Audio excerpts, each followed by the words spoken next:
El especialista responde. Hola a todos, bienvenidos a nuestro programa dedicado a la salud. El año pasado, en pleno invierno, las autoridades de salud informaron de una cifra preocupante. Aproximadamente 400 personas mayores de 65 años estaban falleciendo semanalmente por enfermedades respiratorias. ¿A qué debemos poner atención? ¿Cómo poder prevenir el desarrollo de cuadros graves? Bueno, conversaremos sobre este tema con el doctor Juan Carlos Molina. Él es geriatra de Clínica MEDS, socio fundador y past president de la Sociedad de Geriatría de Chile y presidente de la Fundación de Envejecimiento Activo y Saludable. ¿Cómo está, doctor? Muy bien, Pascal, y ojalá que generemos el puente con nuestra gente para enseñar a cuidarse.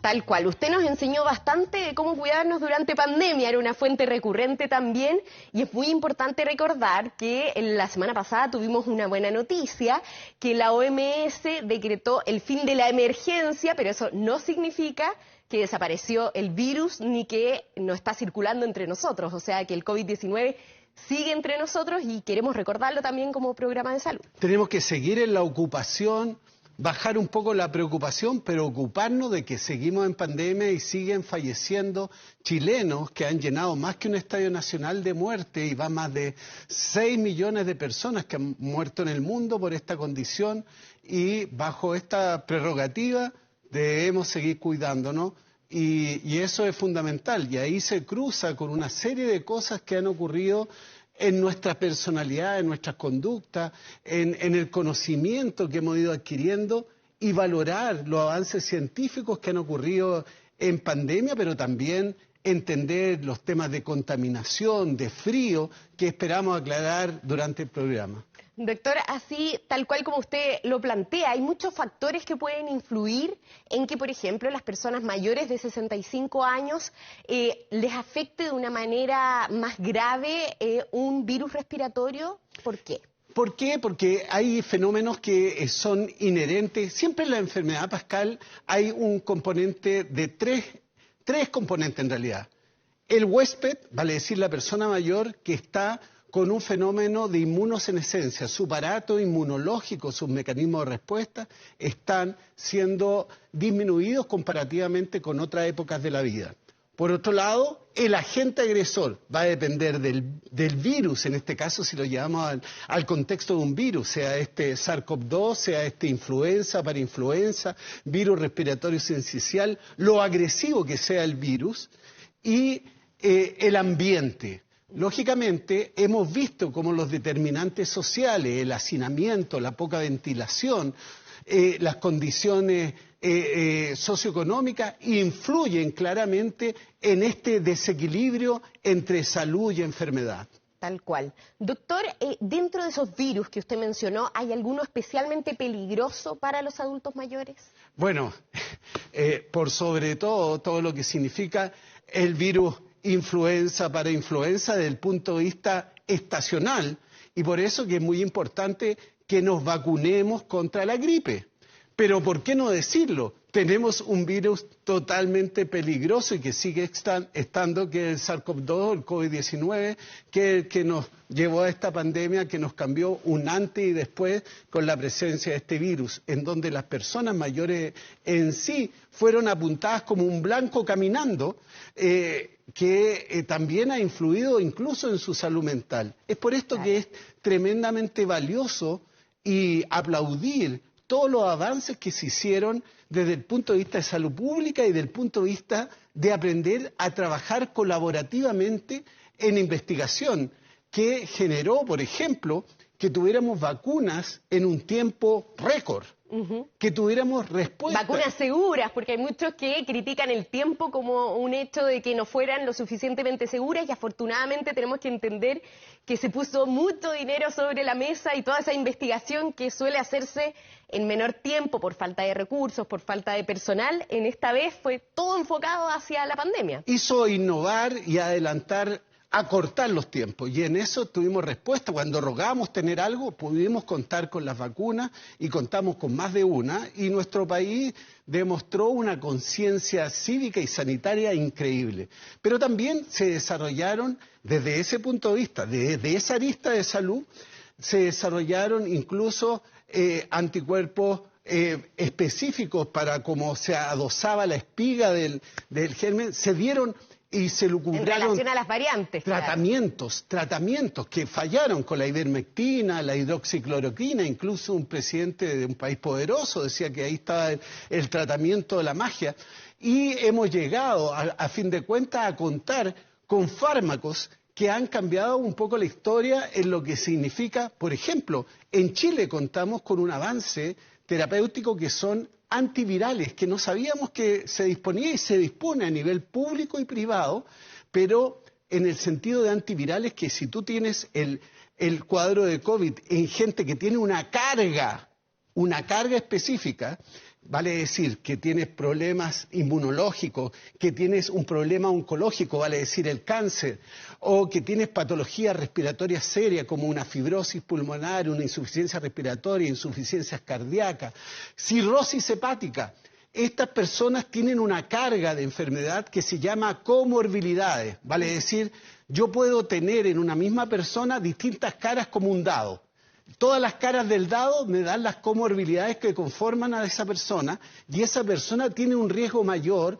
Por lo tanto, en esas personas existe un fármaco, un antiviral, se llama Paxlovid, que es mitreltavir más ritonavir, que es un antiviral que tú se los das en los periodos que tiene ese riesgo de llegar a la UTI o de fallecer. O sea, el comienzo del cuadro clínico. El comienzo del cuadro, tú puedes tomar acciones con esos que no es... Cada fármaco es un verdadero veneno con efectos beneficiosos.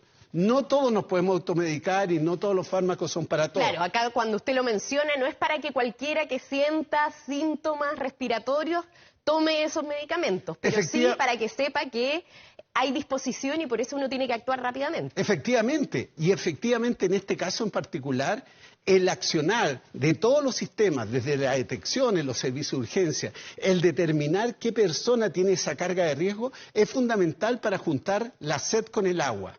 ¿Por qué? Porque si no le vamos a dar una aspirina y un Padre Nuestro y vamos a ver la evolución, y existen terapias que son realmente efectivas en disminuir la probabilidad de complicarse en aquellos que tienen comorbilidad y lo van a pasar mal con un COVID-19. Además que no es lo mismo enfrentar una pasada por la UCI o la UTI sobre los 65 años que en otro periodo de la vida, ¿no? Hay secuelas también relacionadas con el desarrollo de un cuadro grave.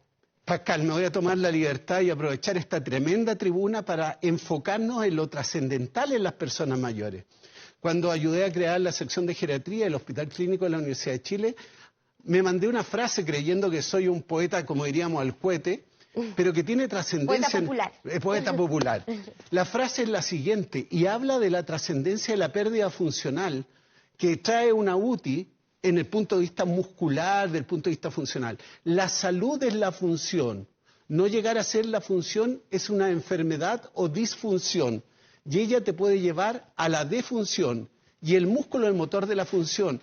Y con un día de cama tú vas perdiendo masa muscular que después te cuesta recuperar y salen arrastrándose porque comen mal, están inmovilizados y te pasa la cuenta del punto de vista funcional y recargan los sistemas para recuperarte. Y además, psicológico también, hay también afectación a la salud mental, un proceso de un cuadro grave. Tú tocas un tema trascendental porque han habido... ¿De cuánto? 200 millones de personas que hemos estado enfrentados al tema del SARS-CoV-2 y 6 millones murieron, pero está apareciendo un porcentaje como alrededor de 100 millones de personas que están teniendo long COVID. Puedo estar equivocado en el número, pero esta condición... Es una gran cantidad finalmente. Trae consecuencias cognitivas, consecuencias fisiológicas que hace que frente a esta enfermedad tenemos que no bajar la guardia. Y en eso, el hecho de lavarnos las manos, ocupar los espacios públicos con cautela, seguir vacunándonos, ha aparecido un concepto que guarda relación y volvemos al origen.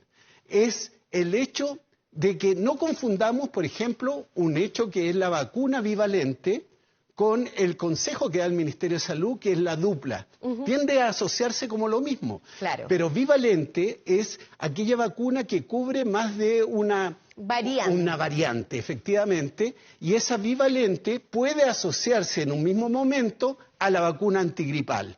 Por lo tanto, no va en una misma vacuna, pero ese mismo día se pueden vacunar con ambas vacunas.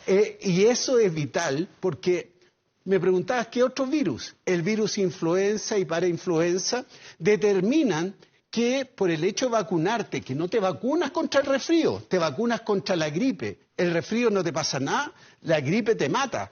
Y en eso, la cantidad de hospitalizaciones y muertes que ocurren por el virus influenza hace que la vacuna sea necesaria, especialmente en estos grupos de riesgo donde las personas mayores deben vacunarse. Perfecto. Ahora bien, también existen no solo virus, existen bacterias que te pueden dar neumonía o infecciones pulmonares. Y en eso el neumococo es el más frecuente y también existen vacunas contra el neumococo. Por lo tanto, aquellos grupos de riesgo no se extrañen si por el sistema de salud nuestro, en forma predictiva y precautoria y preventiva, a veces también le ponen una vacuna contra el neumococo, que es especialmente una infección bacteriana diferente de las virales, como sería el COVID-19, el influenza, etc. El virus sincicial. Es de especial importancia, Pascal, el hecho del rebaño. Yo ya soy abuelo, tengo 4 nietos, y existe también el efecto rebaño. Los niños van al jardín infantil, traen cualquier bicho. Y hoy lo hemos visto, eso es muy cotidiano, de que hay una alta circulación viral. Y entonces tú cuidas a los nietos, te estornudan, y a veces el abuelo se agarra esos bichos. Y empiezan a haber una cantidad de virus cruzados en las personas mayores que hacen que siempre, en el caso de las personas mayores, debamos ventilar las casas. No fumar dentro de la casa es fundamental, cuidarnos del frío, no estar al lado de una estufita, sino ponernos capas como una cebollita y no quedar condenados a estar tremendamente acalorados durante el día y sacarnos la ropa de acuerdo al calor que tengamos. Los cambios de temperatura pueden ser peligrosos. Doctor, ya vamos a seguir conversando sobre todos estos consejos muy útiles para proteger a nuestros adultos mayores, sobre todo en esta época que comienza una mayor circulación de virus respiratorios, incluso bacterias como usted mencionaba. Pero antes vamos a ir a una pequeña pausa y un consejo.